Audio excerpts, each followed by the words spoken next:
One main thing to remember with your cuttings is anything that has a flower on it needs to be removed, because we don't want strength from the flowers to take away, or the growth of the flowers to take away from the strength of the cutting.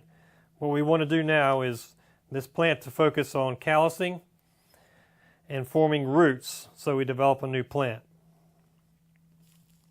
And this is a typical butterfly bush, so we would just take the flowers off and again take a cutting. Now when you get it off the plant like this, you need to make sure that you remember which side is up, because it will not root upside down.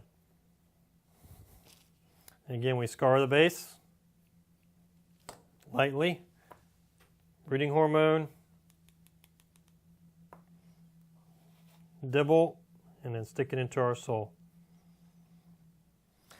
And then as these plants grow, if it is a flowering plant, we will need to make sure that we keep those flowers off of the plant, again, so that it won't put more strength into flowers and less strength into forming root systems.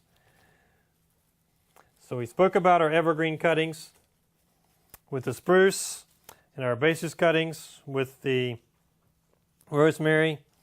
And then this is a vine. It's actually a Bignonia vine called Tangerine Beauty. And with vines, you can take several cuttings off of one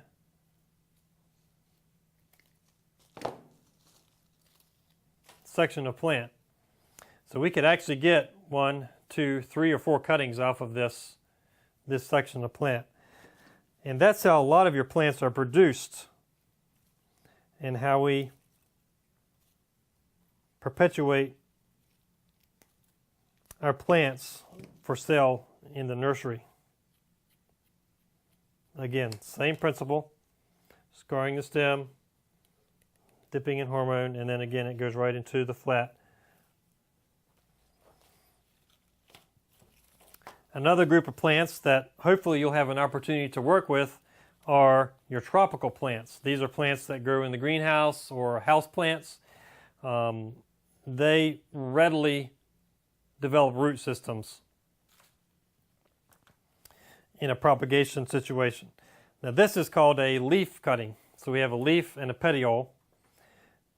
And these are a little bit limp because I did take these earlier, but typically this would be very rigid, stand up. Now we typically don't use a rooting hormone for a really soft petiole like this. So what we do is just take this and stick it straight into the soil.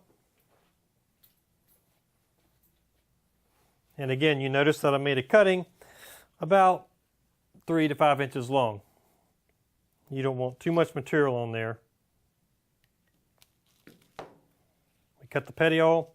Now this is a lot of leaf surface. So what we have to do is reduce that leaf surface by cutting away some of that, and just enough so it still can receive light and produce food to grow. And again, we stick it in the soil. And you may recognize this plant. It's a fig tree. This is going to be cutting that will have some bark on it or some woody material. So we will use rooting hormone for this. And again, we're going to take that cutting, remove some lower leaves.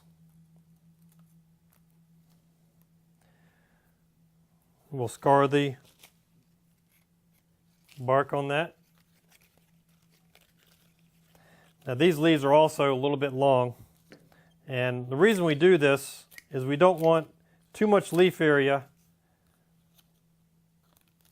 because what will happen is, now that we've removed it from its life support, from its mother plant, there's nothing there to support it, and it'll desiccate or dry out quicker. So we want to reduce that leaf surface. Stick it in the rooting hormone and place it into our propagation media. That covers our material on plant propagation. Thank you for joining us, and again, we hope you take the time to visit the Arboretum sometime soon.